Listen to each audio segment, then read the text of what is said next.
Hi all, this is Sheetal Sahib. I share an experience of approximately 15 years down the line as an HR. I've been working with Reliance Communications as an HR IT head for Not. And at the same time, after completion of these 15-20 years of my experience, I have been into education line again for the next 5 to 7 years now. So today we are going to talk about communication excellence skills for career and life, where we are going to take a short brief on reading, writing, and context purpose. Why do we do it? How do we do it? And what is the purpose of doing it?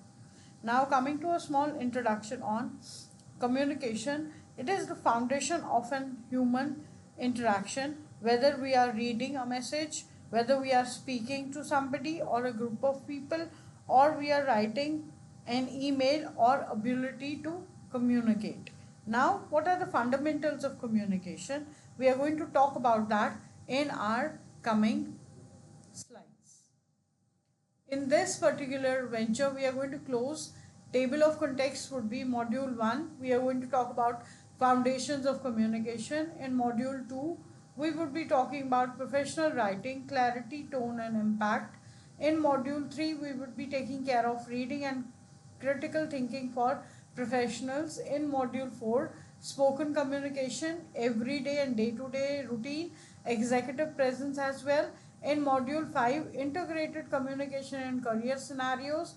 And in module 6, we will be talking about communication masterclass, simulations, and self evaluations. We'll be taking care of all the 6 modules in the coming PPTs and slideshows, where we are going to describe every topic individually with examples, so that it's very much clear and obvious to all the learners, all the listeners who are going to come across these PPTs and slides. We would be talking about all these modules one by one.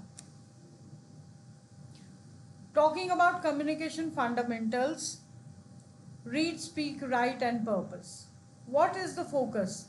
Master the core principles of intentional communication across reading, writing, and speaking. We are going to master the core principles of intentional communication across reading, writing, and speaking. The first key learning area would be the communication process. The second would be reading to interpret tone, structure, and intent.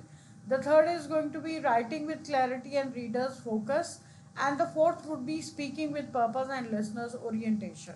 Now, coming on this particular page, coming on this particular slide, we would be talking about how to master principles of intentional communication through reading, writing, and speaking. As we are all aware that without these three purposes, we would not be able to communicate.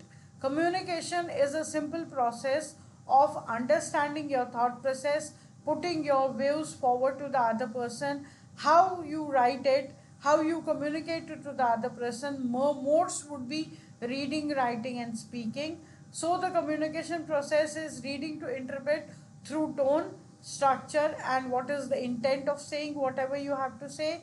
Writing with clarity and readers focus. The more clear you are on writing, the reader is going to have the same focus with clarity on whatever you have tried to put across to him. And speaking with purpose and listeners orientation is whatever you speak, there has to be a purpose. Speaking means you have to put across your ideas with a proper purpose, so that the listener is oriented, the listener is focused, and the listener knows what has been put forward to him. Now, what is communication? Definition of communication is the communication process is how we send and receive messages. As you can see the picture on this particular slide, where you can see a group of people or three persons talking via writing mode, speaking mode, communicating with each other. The communication process is how we send and receive messages. Definitely, when we have to speak, when we have to talk, when we have to share an idea, when we have to put forward something which we need reciprocation at the same time, we need to use words, visuals, tone, and body language. These are the various ways through which we can communicate. One is we have to use words. Second, we can use visuals where we don't have to use words. We can send visuals across so that the other person has a clarity of what we are trying to communicate to him. We are getting through to him. Third is the tone. You have to be knowing that your tone should be perfect, it should be smooth, it should be oriented, it should be respectful. And above all, the fourth mode is body language, where we are not using any words, where we are communicating through our body language. That can be gestures, that can be your nodding head, that can be any XYZ thing related to your body. For example, talking, texting, and giving a look. Giving a look would be a body gesture. So, for example, talking, texting, giving a look, and sending an email. We have the example also with it. Whether you are joking with a friend or giving a presentation at work, you are going through the same process. Now, what are we trying to understand through this? We are taking a simple example that talking can be through texting, giving a look, or sending an email. If a person is far away from you, where you cannot verbally communicate with him, you can drop an email. Or in a professional manner, in a professional way where you're working professionally, it is better to always draft a mail and put it across. So whether you're joking with a friend, giving a presentation at work, or you're going through any same process, the formula for that is talking, texting, giving a look, or sending an email. Except for these ways to communicate, there could hardly be any other way through which you could communicate. Now, steps in communication process. What are the steps in communication process? The first step to communication process is the sender.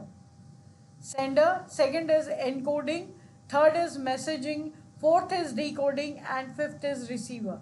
Now, I intend to talk to anybody, I intend to drop a message to anybody where I need to ask something, where I need to communicate, or where I need to share an idea. So I am the sender. I am the person who is initiating to send a message across. Encoding is the second part of it. Encoding means whatever the thought process is there in my mind, I put it into words. Third is sending the message to any wire media, through any wire media. Fourth is the receiver, who is decoding the message, and then the receiver receives the message and decodes it. With all these parameters, sender, encoding, message, decoding, and receiver, this is a channel of process of communication, and which can be surrounded by noise, feedback, and content. We are going to understand this word noise in the coming slideshows, feedback and content also. For this particular slide, we need to understand that the steps of communication have a process, and the process is sender, encoding, message, decoding, and receiver, which is surrounded by noise. We'll explain this noise as well, feedback and content. The communication process, encoding, decoding, and content. Now, as we talked in our previous slide about these steps, we are going to describe each step very precisely. Let's discuss the steps in communication process in detail. Sender, the one who starts it all. Sender is the person who has an idea of sending a message, talking, chatting, discussing about anything. He is the person who is known as sender over here. The sender is the person who starts the communication. They are the one with a message, an idea, a thought, or a feeling that they want to share. As we discussed earlier, sender is the person who has to share an idea, who has a message, who has a thought or a feeling which he wants to put across. Now, taking an example for this particular detail, we can talk of a teacher who is planning to take a test next week. So, if a teacher says there is a test next week, there are the sender of that message. That means the sender of the message is the teacher. And what is the message? The message is that she has to conduct a test next week. The communication process: encoding, decoding, and context. What is encoding? Turning thoughts into ideas. Previous PPT we talked about the messenger, the person who has an idea, a thought process to share. Now, what thought process and what idea has he got to share? He has to encode the same. That means he has to put his idea into words. Encoding means converting a thought or an idea into a message using words, pictures, sounds, and body language. So these are the ways through which we can communicate. One is using words, the second is pictures, third is sounds, fourth is your body language. Now, taking an example for the same, you are thinking of ordering a pizza. What is the idea? The message is that ordering a pizza. We want to have a pizza tonight. You encode your thought into let's get pizza tonight. What is the idea? The idea is that you want to have a pizza tonight. Encoding the idea, you're dropping words into it. You're saying let's get pizza tonight. The clearer your encode, the less confusion there will be later. This means that the clear message, the clear thought process which the sender has in his mind, if he can encode it in a proper manner with proper words, he creates less confusions for the person who receives the message. The message is clear and the receiver can decode it properly. Message, the actual content. Message is the actual content. The message is the actual thing you are trying to communicate. It could be spoken, written, gesture, or even a facial expression. Now, in the first slide, we talked about ways of communication, process of communication. In the second, we talked about messenger, we talked about encoding. Now, what is the message? The message is the actual thing. That is the actual thing actually. Why? Whatever thought process a person has in his mind, it is a message, which is the main thing. Via media is different. Communicating the message through spoken, written gestures or facial expressions is the second step. The first step is that the message is the actual part to communicate. So communicating a message can be spoken. You can speak and talk about it. If the person whom you want to talk is sitting there in front of you, you can send it across written. You can write your message and send it across to him. If he is very close to you, you can give a gesture or even a facial expression. For example, a thumb up emoji.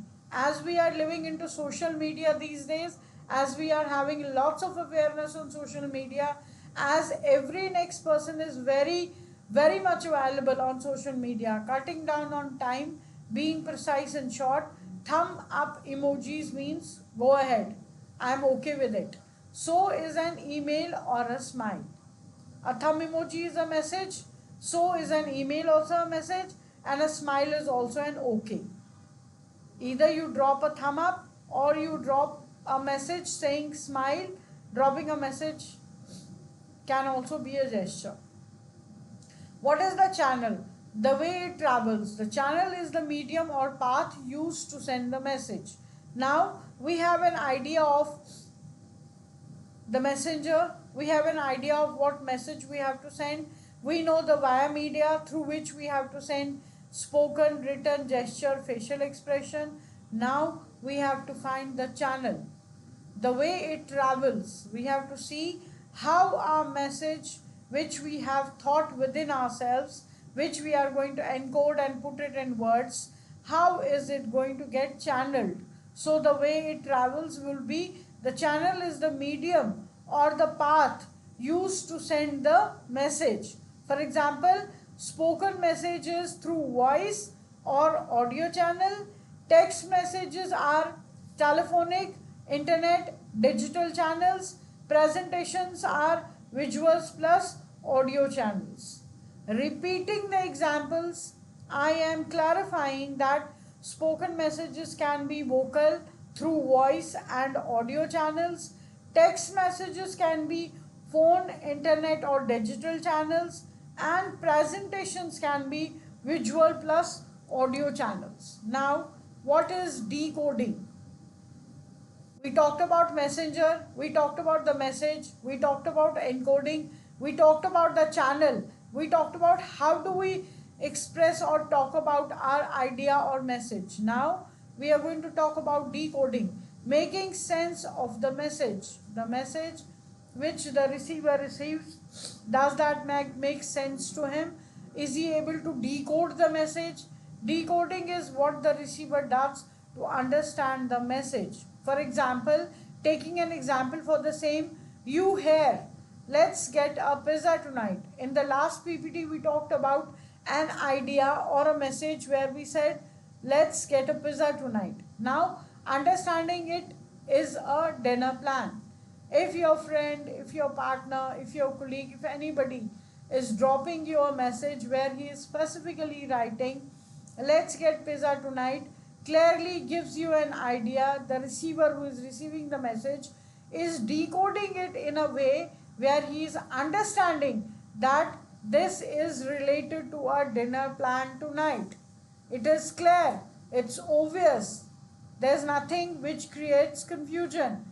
But if somehow someone speaks in a language you don't know, you can't decode it. Now, the sender dropped a message saying that let's get pizza tonight and understand it as a dinner plan. So, sender dropped a message.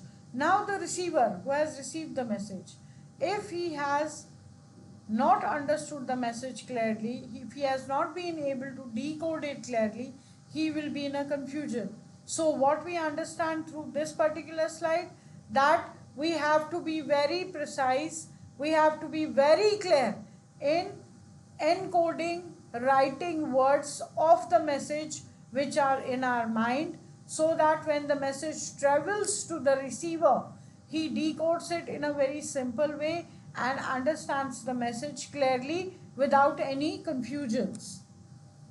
Receiver, the one who gets the message. We had an idea in our mind. We tried to put it in a form of message. We encoded it. We wrote the message in words. We sent the message through via media, body language, email, emoji, smile, eye contact, verbal, voice note, whatever. Now the receiver has received the message. The receiver is the person who gets the message and tries to understand it. As the moment he receives the message, he will try to understand the message. They might respond, ask questions, or take actions based on what you understood. Now, if the message is clear, if the sender has clearly encoded the message, the receiver will receive it in the proper manner, where he'll have no questions and question marks on the message. If he finds it difficult to understand, he will respond with a question where he'll ask his particular question or take action based on what he has understood. For example, your friend hears your idea about pizza and replies, "Great, I will order it." Now we can see the mode of communication. I had an idea, I am the sender, I am the person who dropped a message. I had an idea of having a pizza. I dropped a message to my person. I wrote, what about having a pizza tonight? The receiver received it and he correctly understood that yes, we are planning for a pizza in dinner tonight. So, receiving the message properly, decoding it properly, he gives a thumb up. He says, "Great, I will order it." The communication has been well organized, encoded properly, decoded properly by the receiver, received by him properly. That means communication isn't complete until the receiver understands the message. Till the moment the receiver understands the message completely and responds, the communication isn't complete. Now, what is noise? We, in the starting introduction, talked about noise. What is noise? Is there drums going around, music going around? What is this kind of noise? Now we are going to explain the noise. The noise is anything that disturbs the message. The noise is anything that interferes in the message, anything that causes confusion. It can be literal noise, it can be loud sound, it can be your mental noise, it can be stress or distraction. Fine. The messenger is sending a message, he doesn't know in what particular position the receiver is when he is going to receive the message. So this noise is related to anything where the receiver who is receiving the message is either in loud sound, or he is mentally not stable, he is mentally disturbed, or he is stressed, or he is distracted. That is the noise preferably referred over here in the communication process. For example, noise can be a poor internet connection during a Zoom meeting. If we are all taking Zoom meeting where 10 other people are getting associated in the meeting, a presentation is going on, and all of a sudden internet connection disappears, this can be referred to noise. Second, misreading tone in a text where the reader is reading something which the sender has said. The sender has a different perception and a point of view, but he has wrote it in such a way which is creating misreading and misunderstanding tone to the reading. That can be referred to noise over here. And the third one is multitasking while reading. If the receiver, while receiving the message, is doing something else, he is not focused on reading the message, he is multitasking, this can be also referred to as the noise in the communication process. Every emotion, all cultural difference can be a noise. That means anything related to distraction, related to disconnection, related to misunderstanding, misreading, multitasking while listening, all these things are related to noise. So we need to understand while we are communicating, while we are responding, while we are in a process of communication, that encoding, decoding context needs proper communication. No noise should be there, misreading tone should not be there, multitasking should not be there. Poor internet connections can also be related to noise. Feedback. This is very obvious. In the whole channel, we try to analyze that we have a message in our head, we are encoding it, sending it to the receiver through our wire medias, the receiver is receiving it, he is decoding it. Now coming to the feedback, that is the response. Feedback is the receiver's response to the message. As you can see a picture in this slide where two people are getting communicated to each other, they are reading on text, trying to understand and trying to put up their feedback. So feedback is the receiver's response to the message. It helps the sender know if the message was received and understood correctly. The sender has a particular thought process while sending the message. The moment he drops the message to the sender, ultimately thinks that has the receiver received the message properly, because he awaits for the feedback. It helps the sender know if the message was received and understood correctly. Now taking the examples, we can say saying got it is a feedback, nodding your head in body language is a feedback, asking a clarity question is also considered as a feedback. The moment you receive a message, the moment you get it, the moment you decode it, at the same very time, if the message is loud and clear in perfect words and tone, you can say a go ahead or got it, which is again a yes. Nodding your head in body language posture, asking a clarity question. Communication is a two-way street. Feedback keeps it alive and clear. Communication always is a two-way street and it keeps the feedbacks alive. A communicable thing not given a proper feedback remains uncommunicated. It can never be a two-way street. Now, in this particular slide, we can see a diagram where we can talk about the elements of communication process. This is a visual representation of communication process where we can see the sender sitting on one corner and the receiver sitting on the other corner, and the channel is in between. The sender is sitting with an electronic device. The receiver is also sitting with an electronic device. The sender is typing something, idea, getting it encoded into words, sending it across to wire media, that is electronic channel, mobile, WhatsApp, voice message, or whatever. The receiver is getting it through a media, he is trying to decode it, he has received it, and he is sending the feedback to the sender. That means this complete diagram, this complete visual is telling us how we start with the message, what all parameters do we cover, is noise there, is the other person who is receiving the message particularly understanding our message clearly. We hope that he is not into any kind of noise where he is multitasking or busy into something else. He is giving the feedback at the same time. Thank you.